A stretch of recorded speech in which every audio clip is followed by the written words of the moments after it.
By mid-1942, Nazi Germany had already won every war it understood how to fight. On 1st of September 1939, Germany invaded Poland with roughly 3,000 tanks and fewer than 1,500 combat aircraft. The campaign ended in weeks. In May to June 1940, France collapsed after 6 weeks of fighting. By April 1941, Yugoslavia and Greece followed the same pattern. Each campaign concluded before enemy industrial mobilization could alter the outcome. German operational reports drew a consistent conclusion. Wars were decided faster than factories could matter. Armaments data reinforced that belief. In 1940, Germany produced approximately 2,200 aircraft and 1,600 tanks, figures that exceeded British armored output and rivaled combined European Allied production. Quality assessments favored German designs in firepower, optics, and crew integration. No opponent had demonstrated the ability to absorb losses and continue fighting at scale. The victories were not interpreted as exceptional. They were interpreted as repeatable. OKW after-action assessments emphasized tempo. Speed neutralized numbers. Encirclement neutralized reserves. Enemy production potential was irrelevant if the campaign ended before it could be realized. This logic appeared validated repeatedly between 1939 and 1941. By December 1941, Germany had defeated or neutralized every major continental opponent. Britain remained, but geographically isolated and dependent on transatlantic supply lines. Pre-Barbarossa intelligence estimates rated Soviet aircraft quality, armored reliability, and officer training below German standards. Industrial relocation east of the Urals was acknowledged, but projected to mature too late to affect the war's outcome. Doctrine aligned with these conclusions. German war planning assumed short campaigns and decisive operational solutions. Procurement favored technically superior systems over standardized mass output. Tank programs emphasized performance per vehicle. Aircraft programs emphasized combat effectiveness per sortie. Replacement planning assumed victory before attrition imposed industrial parity. Production figures through mid-1942 appeared to confirm the approach. Despite opening the Eastern Front, German monthly tank and aircraft output continued to rise. Armaments Ministry reports showed growth without full economic mobilization. The system appeared flexible enough to expand incrementally while maintaining operational superiority. American entry did not immediately alter this assessment. In December 1941, the United States Army ranked 17th in global manpower. American tank production in 1940 totaled fewer than 400 units. While aircraft output was increasing, deployed combat power remained limited. German intelligence estimates classified the United States as a future problem, not a decisive factor in the existing war timeline. By mid-1942, German leadership operated under a reinforced assumption: wars were won operationally before industrial scale could assert itself. Early victories, production data, and intelligence assessments all converged on the same conclusion.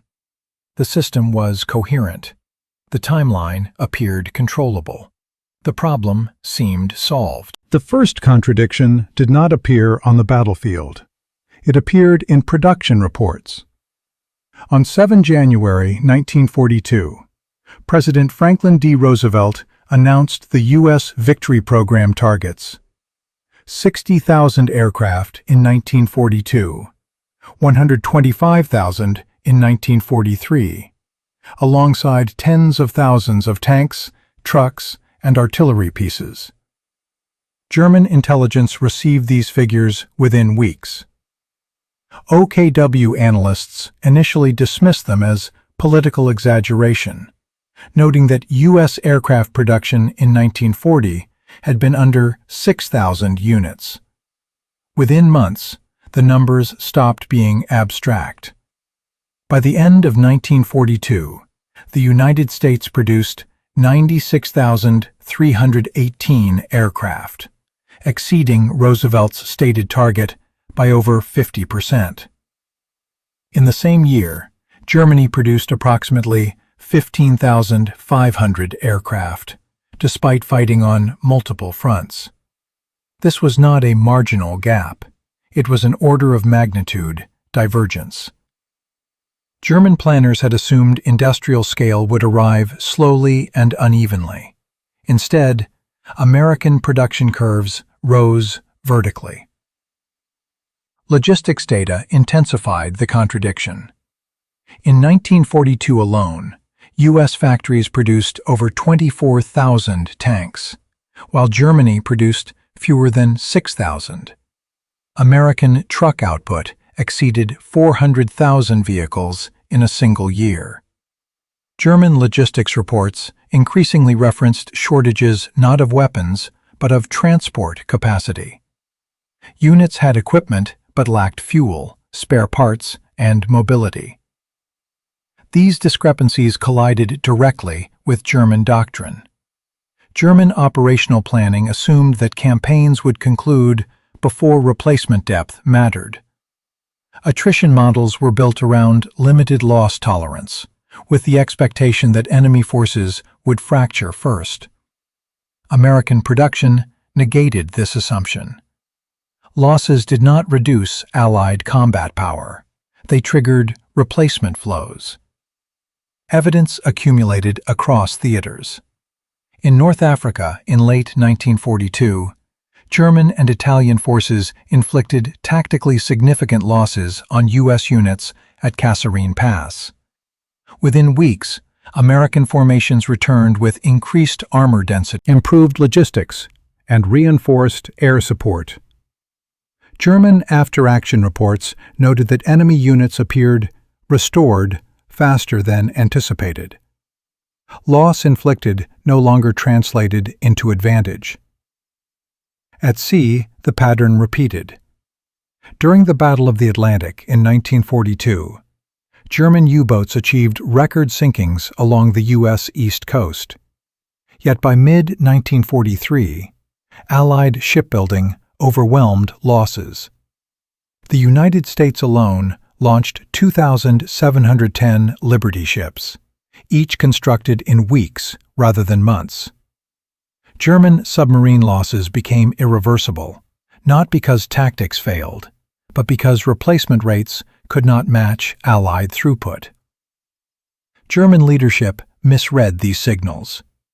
Rather than reevaluating systemic assumptions, the response focused on optimization within the existing framework.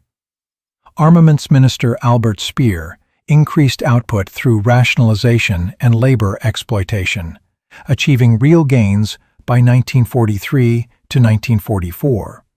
However, these gains occurred within a system still constrained by design variation, skilled labor bottlenecks, and limited raw material access.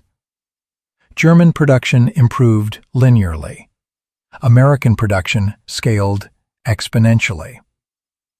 Strategic bombing compounded the stress. From 1943 onward, Allied bombing targeted German ball bearing plants, fuel infrastructure, and transportation hubs. German industry adapted tactically, dispersing production and maintaining output in the short term. But dispersion increased logistical friction. Each additional factory required transport, coordination, and protection. The system became more complex while operating under attrition. Meanwhile, American industry simplified. U.S. production emphasized standardization. Aircraft models were produced in massive runs.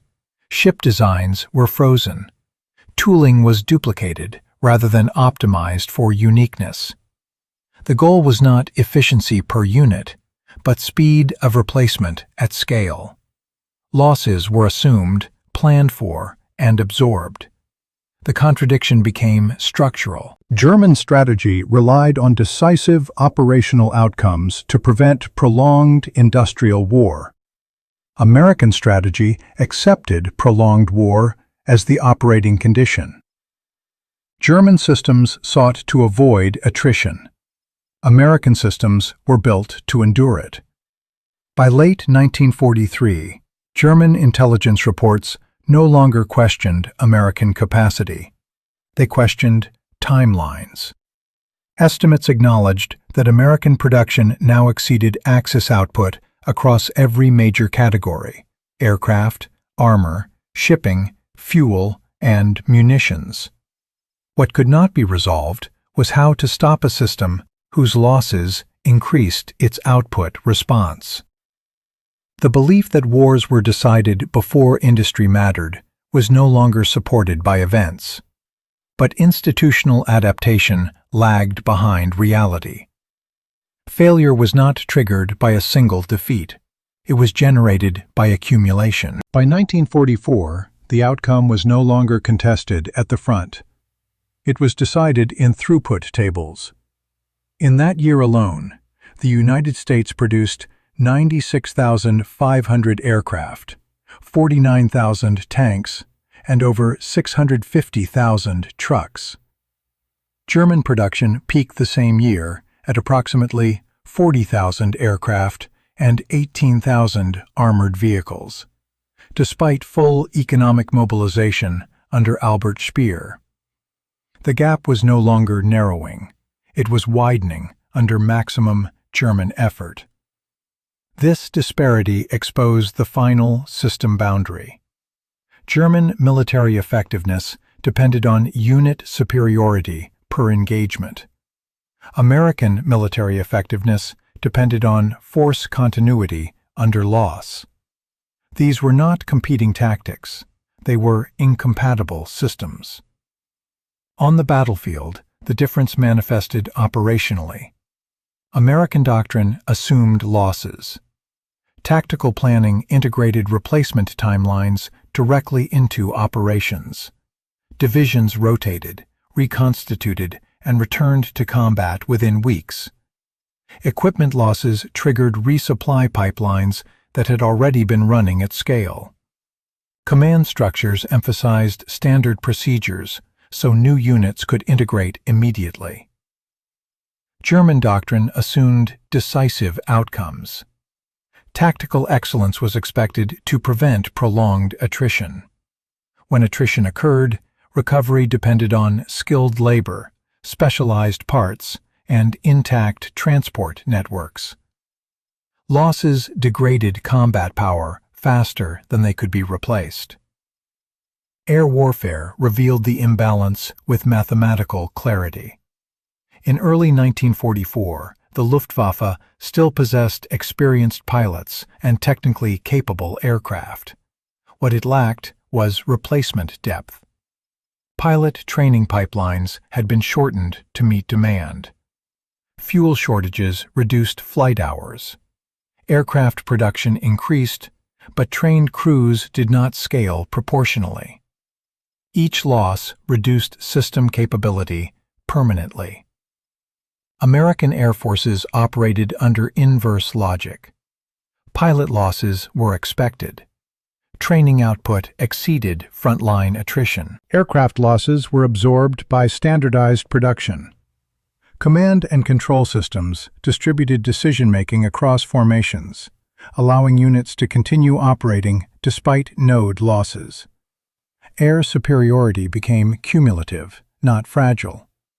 Ground combat followed the same pattern. In Normandy, after June 1944, German units inflicted significant casualties during initial engagements. Yet American divisions replaced men and materiel faster than German units could recover from single battles.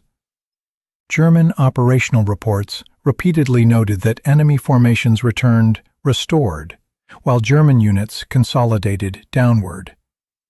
German tactical success no longer altered operational reality. Attempts to compensate intensified collapse. German command concentrated remaining elite units at perceived decisive points. This increased local effectiveness, but accelerated depletion elsewhere. Logistics systems strained under fuel shortages and transport losses. Each concentration created new gaps that could not be filled. American systems responded oppositely. Losses triggered expansion, not contraction. New divisions entered the theater. Supply lines thickened. Standardization reduced friction. The system did not seek decisive moments. It sought sustained pressure.